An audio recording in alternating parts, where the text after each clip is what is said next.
ஏன் பிப்ரவரிக்கு மட்டும் 28 நாட்கள்? ஒரு வருடத்திற்கு ஆங்கில மாதங்கள் 12 இருக்கிறது. அதில் 11 மாதங்களுக்கு 30 அல்லது 31 நாட்கள் இருக்கின்றன. பிப்ரவரி மாதத்துக்கு மட்டும் ஏன் 28 நாட்கள் இருக்கின்றன என்கின்ற கேள்வி நம்மில் பலருக்கு எழுந்திருக்கிறோம். அதற்கான காரணத்தை அறிந்து கொள்வோம்.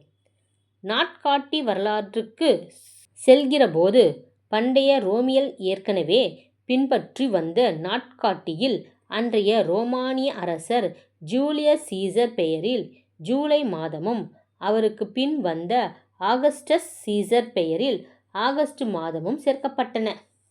ஜூலியஸ் சீசரின் ஆட்சி காலம் முடியும் வரை பிப்ரவரி மாதம் 30 நாட்கள் தான் கொண்டிருந்தது. புதிதாக சேர்க்கப்பட்டிருந்த ஆகஸ்ட் மாதம் 29 நாட்களை கொண்டிருந்தது.